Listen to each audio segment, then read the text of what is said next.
here with you on Enlightened World Network. And today's topic is curating our stories.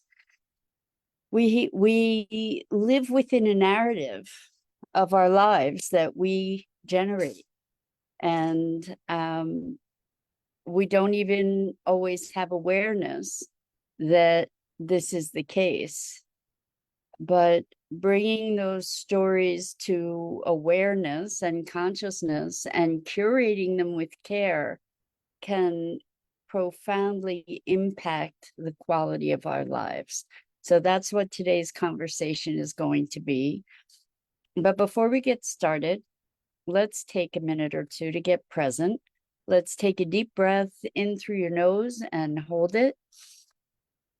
And imagine clean, crisp oxygen flooding your lungs, flowing into your bloodstream, nourishing all your cells, all your organs, bringing vital life energy to your body and being. And as you exhale any tension, stress, negativity, fatigue. And now let's take another deep breath in through your nose and hold it. This time, imagine brilliant, bright light, lighting you up from the inside out, illuminating, electrifying, and energizing all your cells, your molecules, your electrons, creating a brilliant beam of light and energy from your heart out into the world. And as you exhale any remaining tension, stress, negativity, fatigue. And now let's press our palms together. Vigorously rub your hands together to feel the friction, the temperature, the pressure, the motion, the tickling and tingling when you stop. And allow all those sensations to bring you present right here, right now, into this remarkable physical form that enables us to experience life. Welcome, welcome, welcome. Welcome. Good morning, Rosalind. Welcome. So good to start the week with you. And welcome to everybody else who's joining us. So today we're talking about curating our stories. And it comes to mind that years ago, I was in a conversation with someone and I said, well, that's your story. And they took such offense to it. Like, they were fabricating something, or that I was accusing them somehow of something. And the truth is, we do make up the stories of our lives, and then we live within the context of those stories.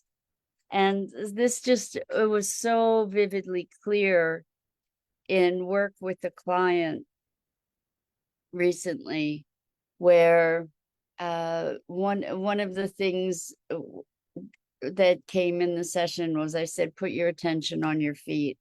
And they said, my feet are under siege. And when that shows up in the context of a session, it's a great thing to work with. So, what does it mean that your feet are under siege? What does that look like? Are there soldiers attacking, or like, what does it look like that your feet are under siege? And as a result of their feet being under siege, they didn't walk very much, and they had this conversation about being wobbly when they walk, and rather than maybe needing to take extra care when they walk, or that simply what the fact of the matter was that there were places on their feet that had numbness to them.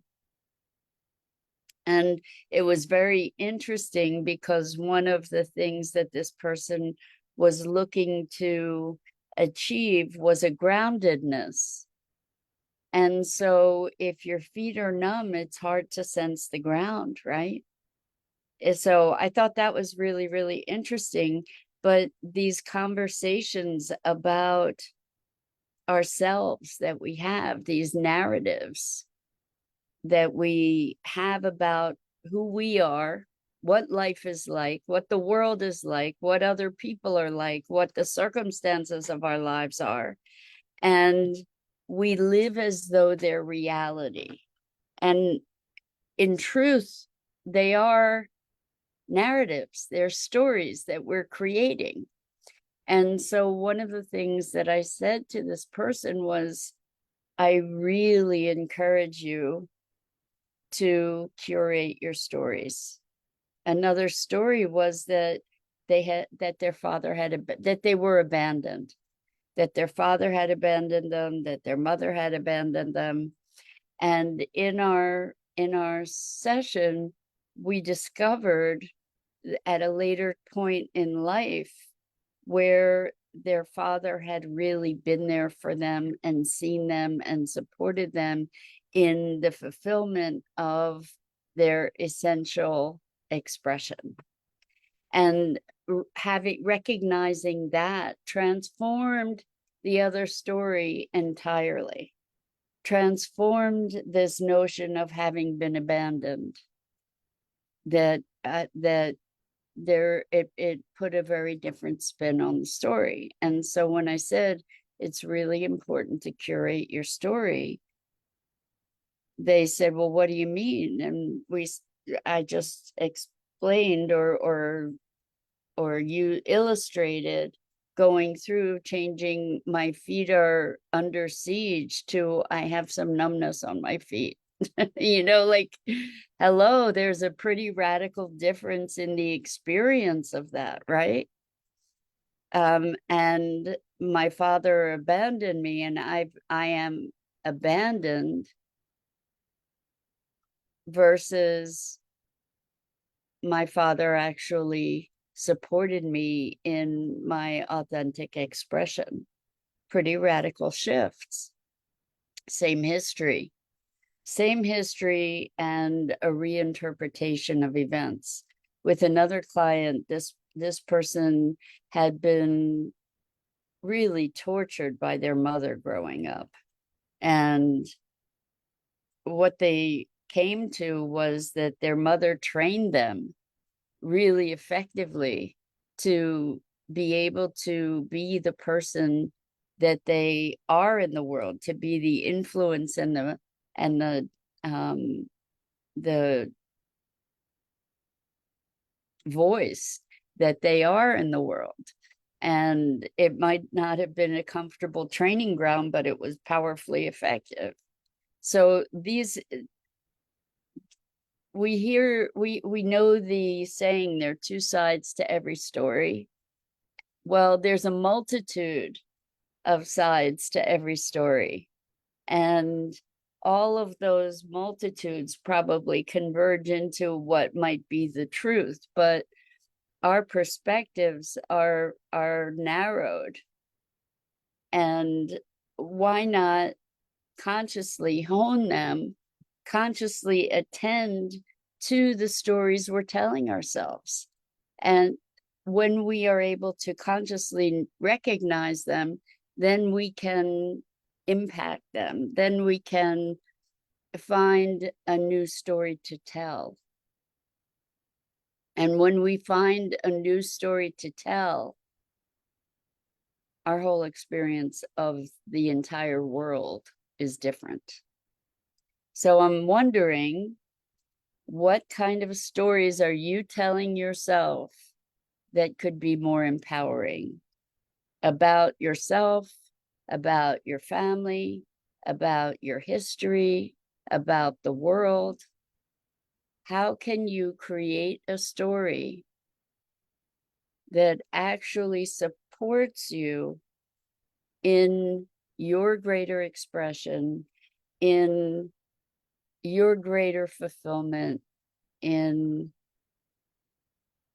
creating a life that you love?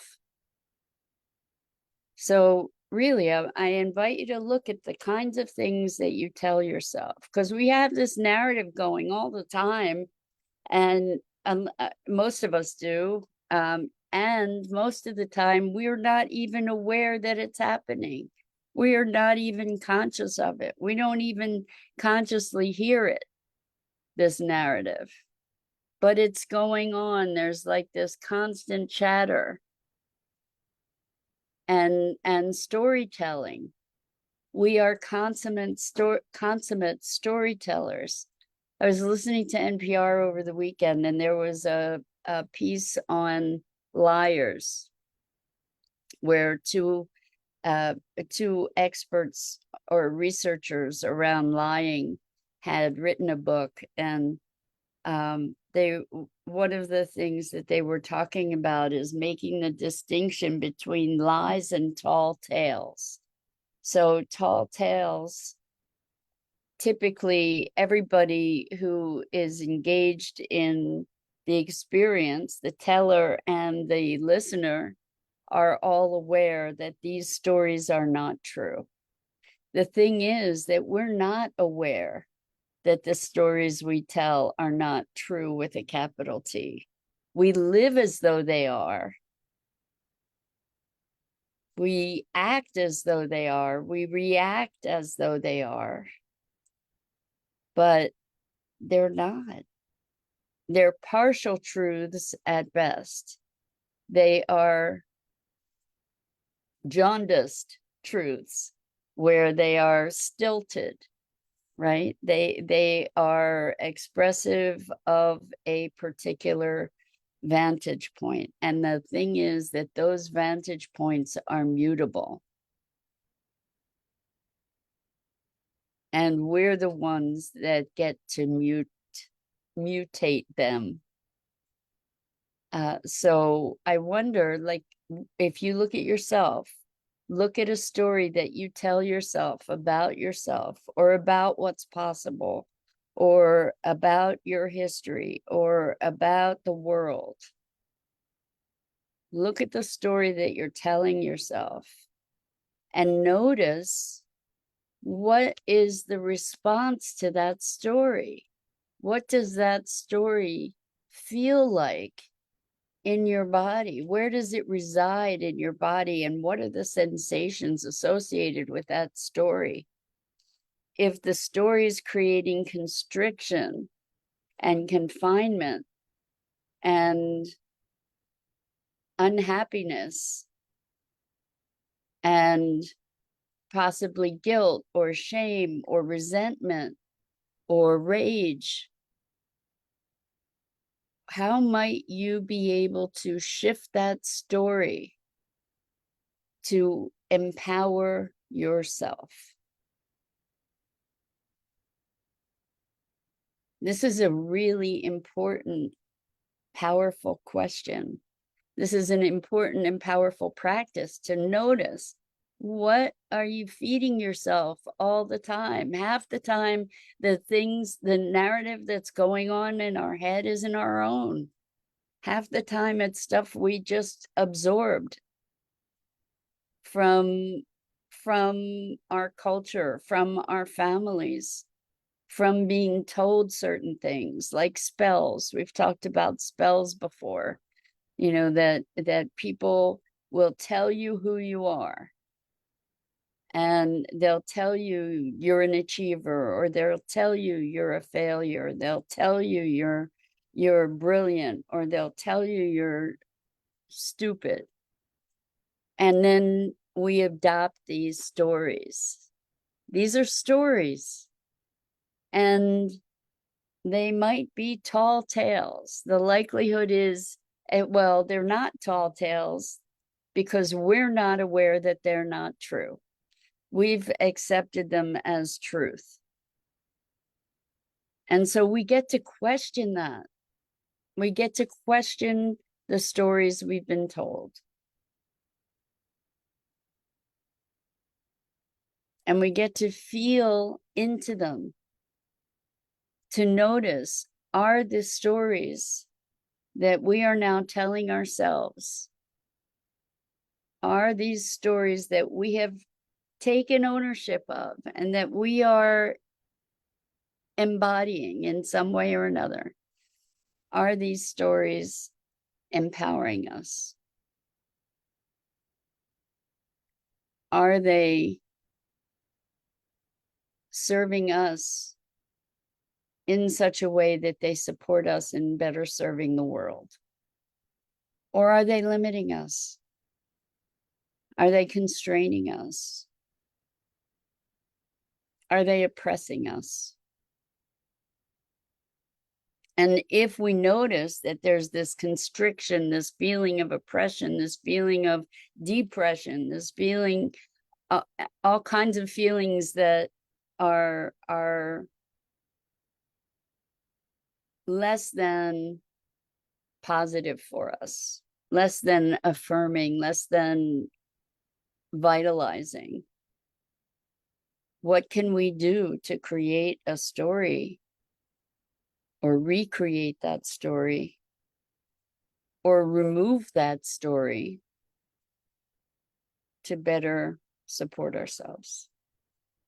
So when we talk about curating, let's say you were curating an art collection, what would that look like? That would look like taking care of the valuable pieces.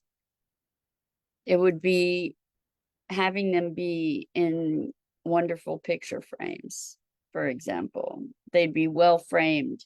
They'd be hung properly and beautifully on the walls. You would remove certain images that were not fitting in harmony with the collection. And so when we look at curating our stories, there are stories that we've carried our lives, our whole lives, that get to be released. And the thing is that so many of us who are aware, who are in a quest for awareness and for awakening, create all these stories about our lives and why certain things are the way they are and who we are and why it's evolved that way. And we have all these stories and they're not always empowering. They're often justifying. They're often justifying the things that are keeping us stuck. And I know people who have benefited tremendously from therapy, and I also know other people who have just learned better how to explain why they are the way they are, to justify why they are the way they are. The stories become the lens through which we then experience the world and ourselves and each other. And the thing is that we didn't even realize we get to author them, or at the very least, edit them, right? We can go through those stories with a red pen. We can write whole new paragraphs, whole new chapters. We can strike out the things that don't belong in the story. We can curate it. Curate our collection of stories that make up our experience. So I invite you, like, just let's look. What's a story that you've had?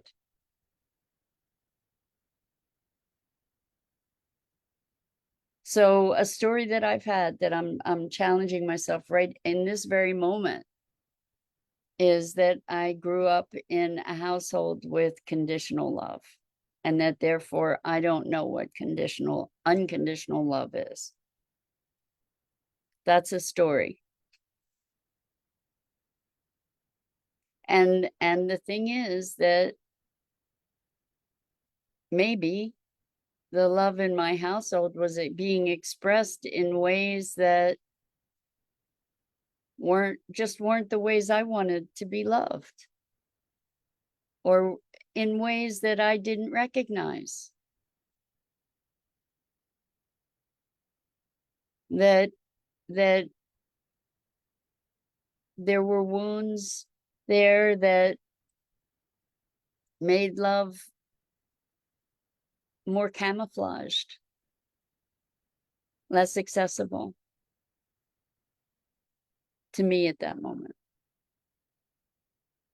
I'm in the midst of recreating the story, so right here in real life time. So I don't know what it's going to emerge to be. But we get to curate our stories. What does it look like? What does it look like to be living in the story that you're living in? What might be different if that story were different? We have this power. See, this is what's so important for us to know. We do have the power to recreate these things. This person's life was changed by recognizing that their father had given them the keys, essentially, to their most authentic expression, to recognizing that their father saw them and was supporting them in the richest possible way. Changed the whole story about having been abandoned. Because who they were being in life was abandoned. And when your being is abandoned, then that's what shows up in life. One abandonment after another. When you be loved and seen and supported, then that shows up in life. When we be worthy, very different experiences show up in life than when we be not good enough. Because that, all of this beingness, all of these stories that we have create the place from which we interact with the world. And we have all kinds of justification. We have all kinds of stories about it. We have evidence. And the more we're around, the more evidence we collect to justify and validate our stories. This is what human beings do. This is what our experience is. We are living a dream. We're dreaming our lives into existence. You know, we're storytelling our lives into existence. I don't know if you've ever had the experience in a dream where you actually made a choice, a conscious choice, and maybe even were aware that you were dreaming and changed the direction of the dream. That's no different from our daily lives. We can do it in any moment. We can change our narrative at any moment. And it can change the way we be because it changes the way we see. The way we be changes the way we see.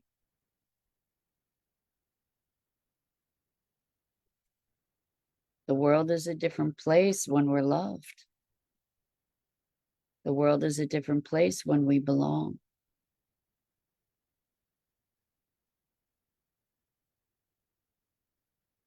The world's a different place when we're worthy. When we don't have to prove ourselves anymore, when we can just be who we are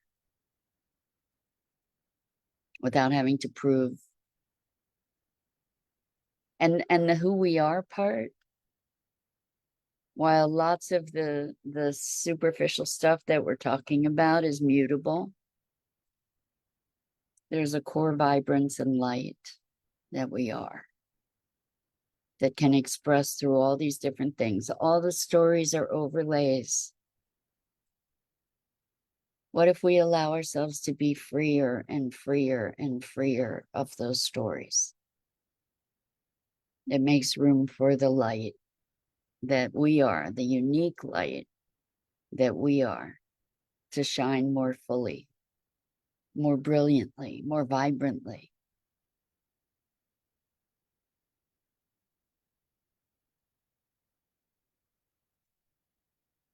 The world's calling for us to step into our light, to step into our fullest expression, to shed the burden of these false narratives. The truth, I think the truth is that it's all narrative. So we can have the narrative be good, we can have the narrative be not good. Right? We can have the narrative support us, we can have the narrative destroy us. But we're making it all up, good or otherwise. We're making it all up. And when we realize that we're making it all up in the midst of making it up, we can make it up differently. So let's make it up in a way that it makes our heart sing, that supports us. It's like, let's wake up and say, what kind of story can I tell today? What kind of epic can we create? That's what our lives are. They're epics. It's just we're creating our own movie with all the trials and tribulations and triumphs and delights, all of it. So let's take an active hand. Let's author our lives in a way that is epic. That's it for today. I'm Mira Rubin. This is the Core Connection, and I go live here each weekday morning at 9 a.m. Eastern on the Enlightened World Network Facebook page and YouTube channel, as well as my own. And I invite you to like, follow, and share me and Enlightened World Network. And the links are in the description. It's always a privilege and a pleasure to spend this time together in the morning, exploring what it is together to be human. So thanks for being here. Until next time, so much love to you.